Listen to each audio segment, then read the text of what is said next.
नमस्कार दोस्तों, आपका केडीएच राजस्थान में स्वागत है। मैं हूं नागेश कुमार कौशिक। सुजानगढ़ में सामने उपचुनाव आने वाले हैं और उपचुनाव की तैयारियों को लेकर जहां हर राजनीतिक पार्टियां मुस्तैद है और अपनी रणनीति बनाने में लगी हुई है, वहीं नए चेहरे भी ऐसे हैं जो राजनीति में आने वाले हैं और जो टिकट के दावेदार बनने वाले हैं। इन्हीं सब बातों को हम भी लगातार नज़र बनाए हुए हैं, किस तरह से राजनीतिक घटनाक्रम यहाँ सुजानगढ़ का घूम रहा है। सुजानगढ़ के इसी राजनीतिक घटनाक्रम से जुड़ा भारतीय जनता पार्टी से टिकट के दावेदार राजेंद्र कुमार नायक मेरे साथ में इस वक्त स्टूडियो में मौजूद हैं। उनसे हम बातचीत करना चाहेंगे क्योंकि भारतीय जनता पार्टी से हम लगातार देख रहे हैं कि बहुत सारे दावेदार चुनावी मैदान में आने के लिए टिकट के दावेदार हैं। तो राजेंद्र कुमार जी नायक क्यों राजनीति में आना चाहते हैं और क्यों वो इस फील्ड को उन्होंने चुना, और राजेंद्र कुमार नायक हैं कौन, सारे परिचय सारी बातचीत करेंगे। राजेंद्र कुमार जी का मैं वेलकम करूंगा। बहुत बहुत स्वागत है सर आपका स्टूडियो में। और मैं ये जानना चाहूँगा, पहले एक शॉर्ट परिचय जानना चाहूँगा कि आप सुजानगढ़ से किस तरह से जुड़े हुए हैं। मैंने सुना है कि सुजानगढ़ क्षेत्र है वो आपकी मातृभूमि है, तो किस तरह से, थोड़ा सा फैमिली इंट्रोडक्शन दीजिए पहले। कौशिक साहब, मैं बहुत बहुत धन्यवाद करता हूँ आपका कि आपने मुझे ये मौका दिया है कि मैं सबसे रूबरू हो सकूं। मेरे परदादा जी गोपालपुरा गांव सुजानगढ़ से निकल करके अजमेर में बसे, क्योंकि मैं बहुत ही हिंदुस्तान के सबसे पिछड़े समाज में से गिनती होती है नायक समाज की। हमारी हर प्रकार से स्थिति बहुत कमज़ोर रही है। इसके कारण मेरे परदादा जी काम धंधे के लिए निकल करके अजमेर में बस गए। अजमेर से मेरे पिताजी हम लोगों को जयपुर लिया है और मैं जयपुर बस गया और वहाँ पढ़ाई करी। और पढ़ाई करके 1981 में मैंने मास्टर्स पॉलिटिकल साइंस किया और उसी साल आरएस के एग्ज़ाम की परीक्षा मैंने पास करी। और अगले साल जो 82 एग्ज़ाम था उसमें मैं आईएएस में अलाइड में सेलेक्ट हुआ और अप्रैल 2019 में भारत सरकार का 52वां कंट्रोलर जनरल डिफेंस अकाउंट्स बना। और मुझे खुशी इस बात की है कि मैं अपने राजस्थान का पहला कंट्रोलर जनरल डिफेंस अकाउंट्स बना। जी बिल्कुल, आप डिफेंस में सेवाएं दे चुके हैं और नेशनल स्तर तक आपने राजनीति को भी करीब से देखा है और ब्यूरोक्रेसी को भी करीब से देखा है। तो किस तरह से ये आपका झुकाव बना कि आप जब ये देश सेवा करने के पश्चात राजनीति में आने की सूझी, और राजनीति में आने के लिए आपने जो प्लेटफॉर्म चुना उसके बारे में भी जानना चाहूँगा। पर पहला प्रश्न ये रहेगा कि आपने राजनीति में आना क्यों चुना। आपका बहुत अच्छा प्रश्न है। मुझे खुशी है कि आपने ये प्रश्न पूछा है, क्योंकि 60 साल तक मैं, करीबन 23 साल में मैं आ गया था सर्विस में, और 60 साल तक भारतीय सेनाओं के साथ जुड़ा रहा। उनके हर दुख सुख में मैं साथ खड़ा था। और मेरे पास में इवन मेरे पत्नी के लिए, मेरे बच्चों के लिए भी टाइम नहीं था। लेकिन अब मैं रिटायर हो गया हूँ, तो एक मातृभूमि के प्रति भी आपका, पैतृक जन्मभूमि के प्रति भी आपका एक ऋण होता है।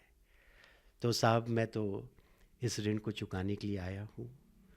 और अगर मैं टिकट देती है भारतीय जनता पार्टी और मुझे आप सबका प्यार मिलता है, तो मैं एमएलए बनता हूँ, तो शायद मैं बहुत ज़्यादा काम कर सकूँगा अपनी पैतृक जन्मभूमि के लिए।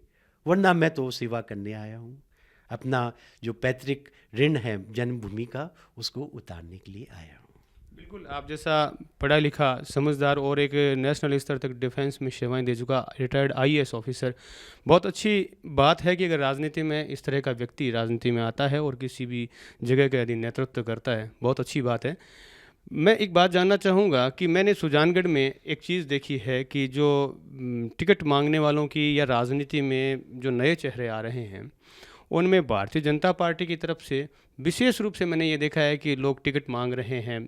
बहुत सारे दावेदार मैदान में लगातार हैं। तो आपने भी भारतीय जनता पार्टी से ही आना क्यों चुना। देखिए, ये मेरा बहुत सौभाग्य है कि मैं उस पार्टी से जुड़ा हूँ जिससे मैं दिल से जुड़ा हूँ। भारतीय जनता पार्टी एक राष्ट्रवादी पार्टी है। भारतीय जनता पार्टी भारतीयता पर विश्वास करती है। भारतीय जनता पार्टी भारतीय संस्कृति का महान भक्त है। ऐसी संस्कृति, ऐसे सिद्धांतों वाली पार्टी से जुड़ना एक देश सेवा से बढ़ कर के नहीं है। इसलिए मैंने भारतीय जनता पार्टी को चुना। और इसमें हमारे जो देश के प्रधानमंत्री हैं, आज विश्व में नंबर 1 पर चल रहे हैं। हमारे भारतीयों का जो उन्होंने मान सम्मान अंतर्राष्ट्रीय लेवल पर बढ़ाया है, तो हम सब भारतीयों की ये कर्तव्य है कि उनको हम धन्यवाद दें, उनको श्रद्धा सुमन अर्पित करें। बिल्कुल। तो मैं ये कह सकता हूँ कि आप मोदी जी से प्रभावित हैं, मोदी जी की कार्यशैली से प्रभावित होकर आप राजनीति में भारतीय जनता पार्टी को चुना आपने? जी, क्योंकि ये वो शख्सियत है जिसमें इतना दम है कि उन्होंने धारा 370 हटा दिया। हटा करके सिर्फ अपना जो भारत में उस समय भारतीय संसद जो बिल पास करती थी, लेकिन वो कश्मीर में लागू नहीं होता था जब तक कि कश्मीर की विधानसभा उसको पारित ना कर दे। एक देश एक संविधान की परिकल्पना को मोदी जी ने साकार किया, अमित शाह जी ने साकार किया। ऐसे महान देशभक्त के साथ में उनकी पार्टी में रह करके उनके हाथ मजबूत करना मैं अपना सौभाग्य समझता हूँ। बिल्कुल, आप डिफेंस में रहे हैं, तो यानी कि आप राष्ट्रीय सुरक्षा से जुड़े रहे हैं। तो राष्ट्रीय सुरक्षा पे किस तरह से देखते हैं वर्तमान केंद्र सरकार को और केंद्र सरकार की कार्यशैली को? देखिए, केंद्र सरकार भारतीय सेनाओं के प्रति बहुत ही संवेदनशील है, उनकी भावनाओं को, उनके हौसले को बढ़ाती है। इवन एक बहुत बड़ा मुद्दा जो बरसों से चला आ रहा था, 1 रैंक 1 पेंशन, इसको भी ला करके लागू किया। और ये मेरा सौभाग्य था कि जब मैं सर्विस में था, इसको लागू करने में मैंने भी एक अहम भूमिका अदा की है। तो ये सरकार भारतीय सेनाओं के साथ में खड़ी है और उनको नमन करती है। तो ये बहुत ही अच्छी बात है और मैं चाहता हूँ कि इसी प्रकार से हम भारतीय सेना का मनोबल बढ़ाएं। जब उनका मनोबल बढ़ेगा तभी हम सब सुरक्षित हैं और हम ये टीवी देख सकेंगे, हम एक दूसरे का इंटरव्यू सुन सकेंगे। बिल्कुल। सुजानगढ़ की हम थोड़ी सी बात कर लेते हैं। ये हमने नेशनल बात की और आपकी कार्यशैली को थोड़ा सा मैं आपके विचारों को और भी डिटेल से समझना चाहूँगा और दर्शक भी समझना चाहेंगे, क्योंकि वो क्यों चुने और किसको चुने, एक प्रश्न होता है। तो बिल्कुल वो आपको चुने या आपको भारतीय जनता पार्टी टिकट दे या नहीं दे, ये पार्टी का विषय है, मेरा विषय नहीं है।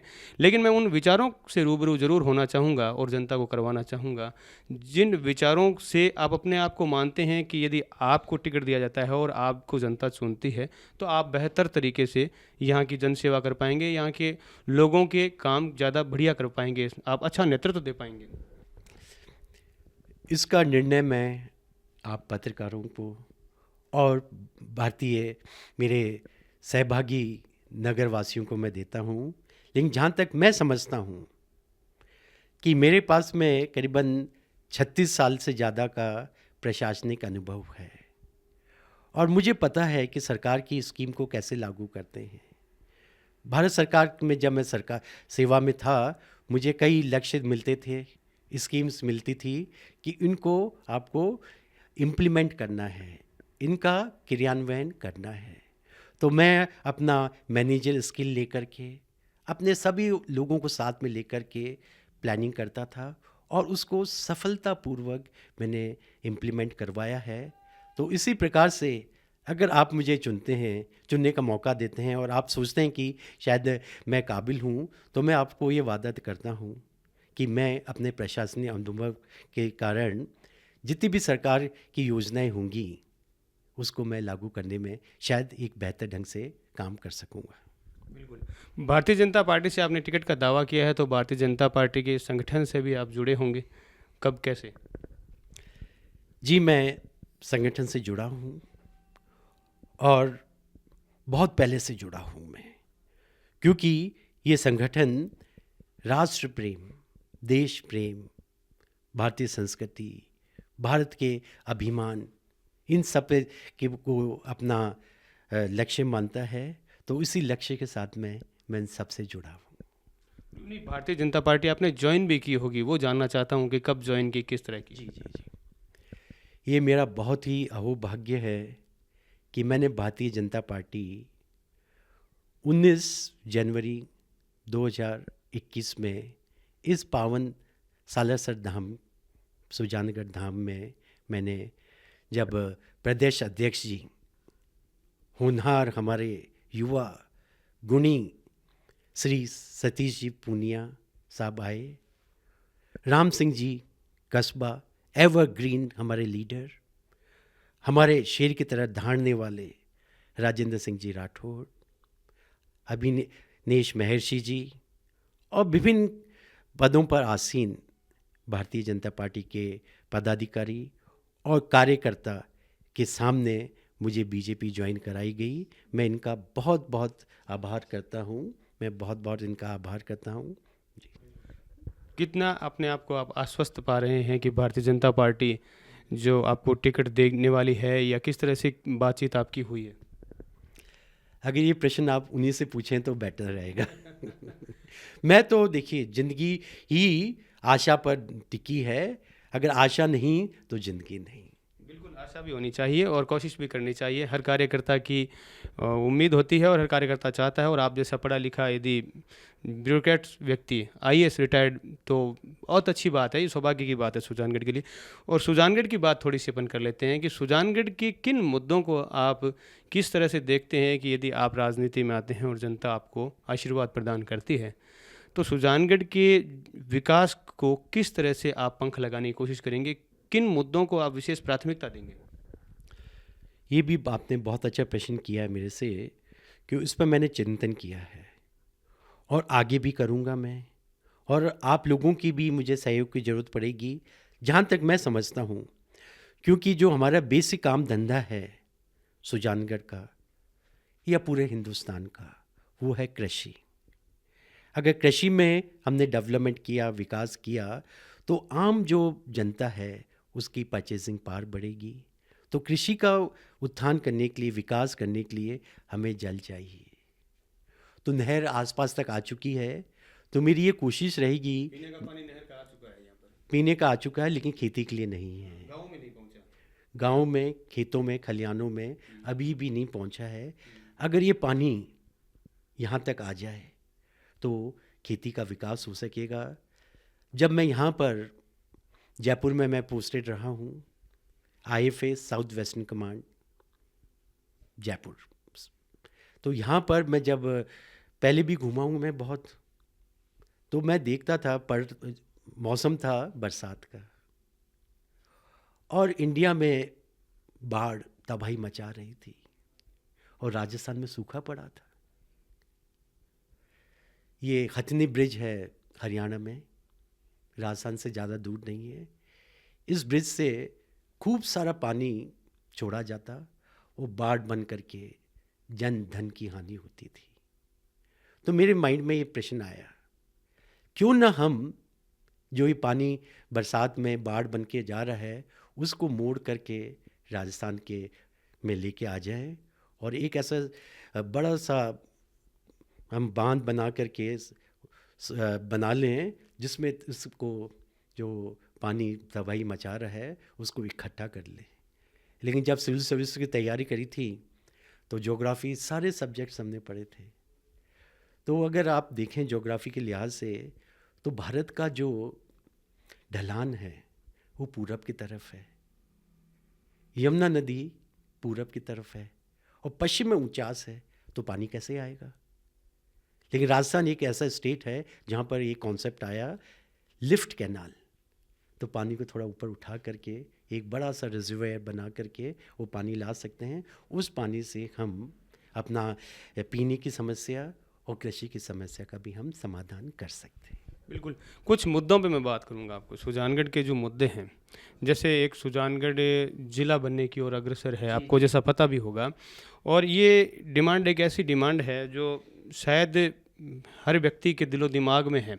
इसलिए मैं ये प्रश्न यहाँ पर रखना ज़रूर आपसे चाहूँगा और आपसे सवाल करना चाहूँगा। मैं उस हर नेतृत्व करने वाले व्यक्ति से सवाल ये करूँगा कि जो व्यक्ति नेतृत्व करने की इच्छा रखता है, तो सुजानगढ़, क्योंकि सुजानगढ़ में बहुत सारी जो चीज़ें हैं, जो भौगोलिक परिस्थितियाँ हैं, वो एकदम इसी हिसाब से है कि वो लगभग हर बड़े शहर से 200 किलोमीटर पर है, और हर जिला हेडक्वार्टर से जो चूरू इसका जो खुद जिला हेडक्वार्टर है वो भी 100 किलोमीटर है। सीकर से भी लगभग ये 85-80 है, और नागौर से भी 100 किलोमीटर है, यानी कि हर जिला हेडक्वार्टर से 100 किलोमीटर पर है। यानी कि ऐसी भौगोलिक स्थिति है कि इसको जिला बनने से और इसके विकास को समुचित जो है सुविधाएं यहाँ पर मिल सकती है, और इसके लिए लगातार कुछ प्रयास पहले भी हुए हैं। एडीएम कार्यालय तक यहाँ पर पास हो चुका है। इस बात को आप आगे बढ़ाने के लिए आप किस तरह कृत संकल्पित हैं? ये आपने बहुत ही अच्छा प्रश्न पूछा है मेरे से, क्यों देखिए हमारा गौरवशाली इतिहास रहा है। हम सांस्कृतिक रूप से भी ये ज़मीन, ये धरती बहुत ही अच्छे अच्छे संगीतज्ञ, नर्तक, उनको इसने जन्म दिया है। स्वतंत्रता सेनानियों को जन्म दिया है, बड़े बड़े उद्योगपतियों को जन्म दिया है। मेरे गांव के justice Karni Singh high court में पहुंचे हैं। तो ये ऐसी पावन धरती जिसने एक से एक बढ़ के लाल दिए हैं, और जब तक हम आज़ाद नहीं हुए थे तब तक ये एक पूरा ही रियासत रही है। लेकिन आज़ादी के बाद में, आज़ादी से पहले एक लेटर भी मिलता है, वो कई बार नेट पे गूगल पे आता है कि आज़ादी से पहले गंगा सिंह जी जब महाराजा हुआ करते बीकानेर रियासत के, जब भी सुजानगढ़ जिला था। जी जी, तो इसलिए चला गया बाद में। इसलिए मेरा प्रयास रहेगा कि हमारा गौरवशाली जो संस्कृति रही है, इतिहास रहा है, उसके पुनर्स्थापना करना। अब पुनर्स्थापना करने के लिए इसको एक जिला बनना होगा।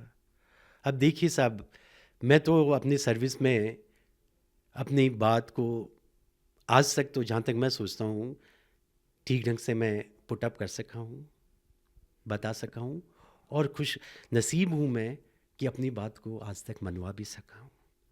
अगर आप ठीक ढंग से बात को रखेंगे और अगले को आपने कन्विंस कर देंगे, तो ये कोई ऐसी कोई बहुत बड़ी बात नहीं है कि इसको सेपरेट ज़िला नहीं बना सकते हैं। मैं ज़रूर प्रयास करूंगा, जो भी कॉम्पिटेंट अथॉरिटी है उनके पास में जाकर इसको पक्ष रखूंगा और उसको मनवाने के लिए पूरा प्रयास करूंगा। बिल्कुल, विधानसभा में एक मजबूत आवाज़ की आवश्यकता है। सुजानगढ़ के जो विधायक बनकर के जाए वो इस आवाज़ को मजबूती से विधानसभा में उठाए, ताकि ये मुद्दा आगे बढ़े। और भी कई सारे ऐसे मुद्दे हैं, और मूल रूप से यदि विकास कह सकते हैं इन सब बातों को जोड़ करके, विकास आज हर व्यक्ति चाहता है कि उसके क्षेत्र का विकास हो। तो विकास के लिए आप किस तरह संकल्पित हैं? जी, पहले तो मैंने कृषि का विकास की बात की, दूसरा औद्योगिक विकास। अब जिस क्षेत्र में जो जो सुविधाएं हैं, खनिज पदार्थ हैं या और अन्य साधन हैं, उसी ढंग से अगर उसका उद्योग बने तो वो विकास कर सकता है। तो यहाँ मकराना कोई बहुत ज़्यादा दूर नहीं है। मकराना का पत्थर आकर के यहाँ पर लाया जा सकता है। उससे बोन चाइना के बर्तन, सैनिटरी के आइटम्स और भी कई चीज़ें हैं जो कि यहाँ पर हमने उद्योग लगा सकते हैं। तो उससे औद्योगिक विकास होगा, लोगों को पैसा मिलेगा, परचेसिंग पावर उनकी बढ़ेगी और मेरे सुजानगढ़ का विकास होगा। बिल्कुल, विकास आप करना चाहेंगे और औद्योगिक क्षेत्र में भी आप वृद्धि करना चाहेंगे। तो एक संगठन से जुड़ा हुआ सवाल भी आपसे रखूंगा कि भारतीय जनता पार्टी या किसी भी कोई भी जो पार्टी है, उस भी पार्टी के जो नेतृत्व व्यक्ति करता है उसको ज़रूरी होता है कि उस संगठन को भी एक सूत्र में जोड़े। जो कि पार्टी नेतृत्व के, जो भी इस पार्टी में पहले से यहाँ पर जो कार्यरत रहे हैं, जो कार्यकर्ता रहे हैं, वर्षों से जिन्होंने पार्टी की यहाँ पर सेवा की है, उन सभी कार्यकर्ताओं को आप किस तरह साथ लेकर चलें? भारतीय जनता पार्टी के जितने भी कार्यकर्ता हैं, जिन्होंने अपना खून दे करके, अपना जीवन दे करके, समय दे करके पार्टी को सींचा है, मैं उनका बहुत बहुत सम्मान करूंगा। उनके सम्मान के लिए जो भी है मैं करूंगा। और आज मैं मिलता रहता हूं अपने कार्यकर्ताओं से, पदाधिकारियों से। जब इलेक्शन हुए थे निकाय के, उस समय उनके साथ में कंधे से कंधे मिला करके मैं प्रचार किया है। तो उनके मान सम्मान को रखते हुए मैं पार्टी को आगे बढ़ाऊंगा। उन सबको उनका मुझे साथ चाहिए और मैं उनके साथ में खड़ा हूं। बहुत बहुत धन्यवाद। ये थे राजेंद्र कुमार जी नायक, 1983 बैच के रिटायर्ड आईएएस ऑफिसर हैं और जिन्होंने नेशनल स्तर तक डिफेंस में सेवाएं अपनी दे चुके हैं। ऐसे काबिल व्यक्ति ने यहाँ सुजानगढ़ से भारतीय जनता पार्टी से टिकट पर चुनाव लड़ने का दावा यहाँ पर किया है। एक बात मैं जाते जाते एक अंतिम क्वेश्चन ये भी पूछता चलता हूँ कि भारतीय जनता पार्टी से आपकी टिकट की मांग रहेगी, टिकट मिले या न मिले वो संगठन या पार्टी ऊपर के नेतृत्व तय करेगा, लेकिन आप चुनाव हर हाल में लड़ेंगे या नहीं? मैं तो पार्टी का सिपाही हूँ, पार्टी जो कहेगी मैं करूँगा। मेरा अपना कुछ व्यक्तिगत कुछ नहीं है, पार्टी सर्वा है और जो मुझे पार्टी आदेश देगी मैं तो वो करता रहूँगा। अभी कल ही मैं एससी मोर्चा में मुझे सदस्यता ग्रहण कराई गई है और मैं प्रदेश कार्यकारिणी में भी पहुँच गया हूँ। पार्टी जो देगी मैं तो सिपाही हूँ, मैं तो उसको पूरा करूँगा सर। धन्यवाद। अब यानी कि आप भारतीय जनता पार्टी से ही चुनाव लड़ेंगे यदि पार्टी टिकट देती है और या पार्टी आपको क्या आगे आदेश देती है। बिल्कुल, ये था विशेष कार्यक्रम राजेंद्र कुमार जी नायक से हमारी खास मुलाकात। वो किन मुद्दों के साथ, किन विचारधाराओं के साथ राजनीति में आए हैं और भारतीय जनता पार्टी से किस तरह से वो जुड़े हुए हैं और किस तरह से वो रखते हैं संकल्प सुजानगढ़ के क्षेत्र के विकास को लेकर के। ये था विशेष कार्यक्रम राजेंद्र कुमार जी से खास बातचीत। मैं नागेश कुमार कौशिक, आप सभी का धन्यवाद।